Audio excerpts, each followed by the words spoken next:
So dear students, we are discussing human respiratory system.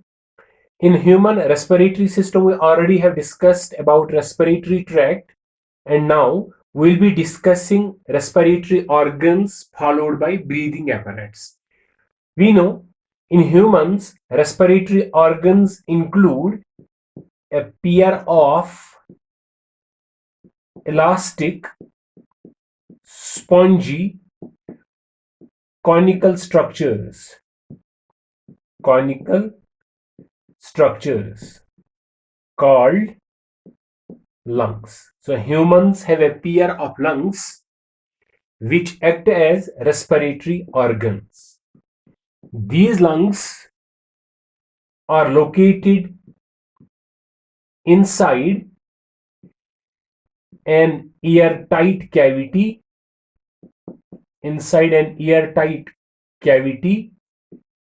called chest cavity or thoracic cavity. Chest cavity or thoracic cavity, and rest on diaphragm. So suppose if I will draw a rough sketch of human body. So here you will see there is a dome-shaped structure by the name of diaphragm, and we have a pair of lungs maybe this way, and these lungs rest on diaphragm. Now we will keep some more important things in mind. In humans, each lung has a broad base resting on diaphragm. So this is the broad base resting on diaphragm, and narrow apex. So we can consider it as the apical part or the apex, and narrow apex facing upwards. One more, right lung you will see is large and three-lobed, while left lung is small and two-lobed, to leave a space known as mediastinum for accommodating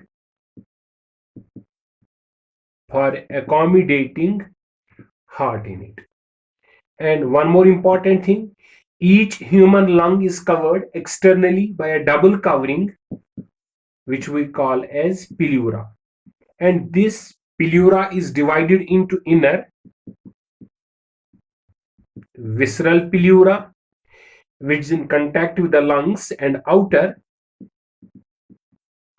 parietal pleura in contact with the thoracic cavity, and in between the two is a space which is called pleural space, or we can call it pleural cavity, that contains a fluid called pleural fluid for frictionless contraction and relaxation of lungs during breathing.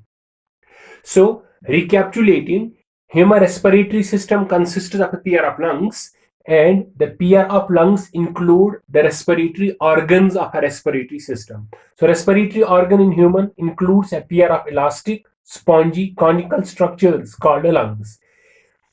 So each lung is present inside an airtight cavity called chest cavity or thoracic cavity, and rests on diaphragm. So these lungs rest on diaphragm. Each lung has a broad base resting on the diaphragm and a narrow apex facing upward. Right lung is large and three-lobed, while left lung is small and two-lobed, to leave a space known as mediastinum, so that heart is accommodated in that region, because heart lies in between the two lungs in a space which we call as mediastinum. Then each lung externally is covered by a double membranous covering called pleura, which is divided into inner visceral pleura and outer parietal pleura.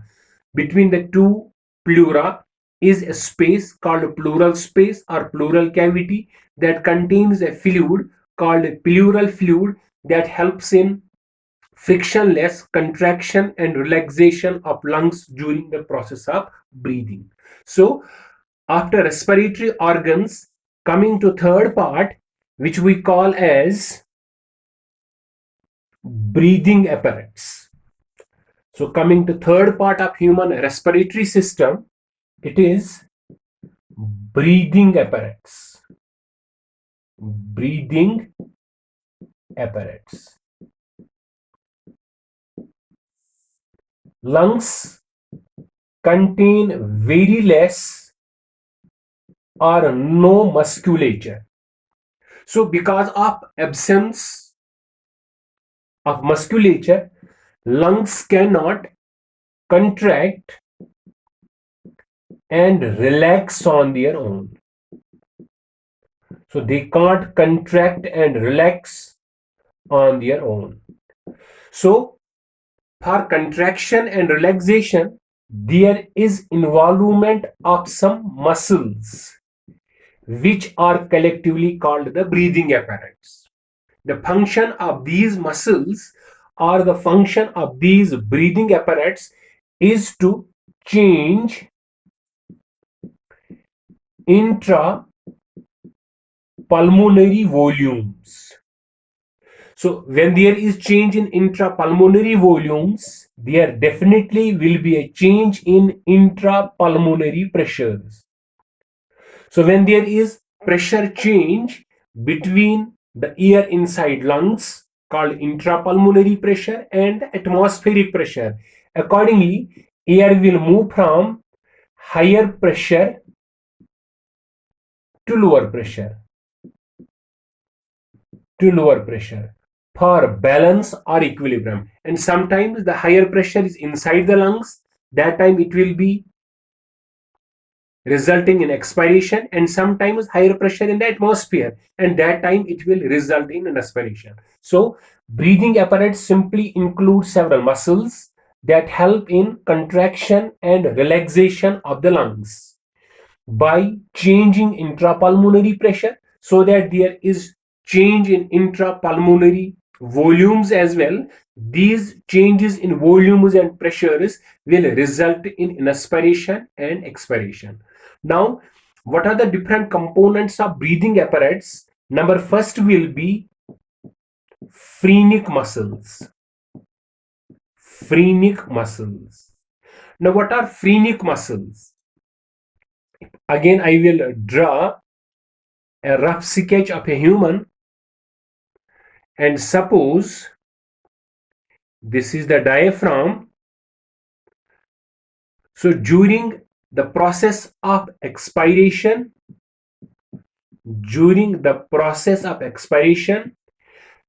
the phrenic muscles and the diaphragm will be dome shaped, or I can say it will be convex towards the chest cavity. So towards this side it's going to be convex, towards this side it's going to be concave. So I am saying during expiration, diaphragm is dome shaped or it's convex towards chest cavity or thoracic cavity.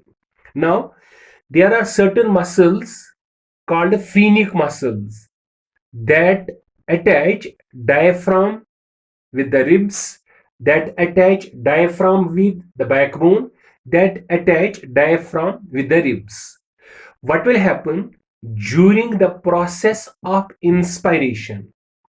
So what will happen during the process of inspiration? These phrenic muscles will contract. So when they will contract, they will pull diaphragm downward, so that from dome shaped position it now becomes flat. So during inspiration, the diaphragm has to be flat. Now when it becomes flat, the axis, so this is the head region, head side, we will call it anterior end, So it is anterior end, and this end which is opposite to head will be called the posterior end. Now what will happen? Suppose this line that connects the anterior end with the diaphragm will be called anterior posterior axis. So this axis here is going to be anterior posterior axis because it's from anterior end or head end towards the opposite or posterior end. Now, when phrenic muscles will contract, they will pull diaphragm downward. I can say by a distance of 1.75 centimeter. Because of this flat position of the diaphragm, the anterior posterior axis is going to change now, and it's going to increase from here to here. So during inspiration, phrenic muscles of diaphragm, phrenic muscles contract. So what will happen? Because of this contraction, anterior posterior axis increases in length. Now, when there is increase in anterior posterior axis, the volume of the thoracic cavity, volume of the chest cavity, or I can say intrapulmonary volume, it's also going to increase. So, intrapulmonary volume also increases. So, when there is increase in intrapulmonary volume, so according to Boyle's law, I can say there will be decrease in intrapulmonary pressure. So when intrapulmonary pressure is going to decrease, so the pressure here is less, while the pressure outside, that's atmospheric pressure, will be more. This will result in the inspiration or inward movement of oxygen rich air. So during inspiration, all these events will occur that will result in inspiration. Now, for expiration, what will happen? These phrenic muscles will relax. When they will relax, they will increase their length. Diaphragm will move back to its original position, because of which it will become dome shaped or convex. And this results in decrease in anterior posterior axis, decrease in intrapulmonary volume, and increase in intrapulmonary pressure. Now lungs are at greater pressure than the atmosphere, and because of this, air will come out from the lungs to atmosphere. And this is how phrenic muscles help in inspiration and expiration during breathing.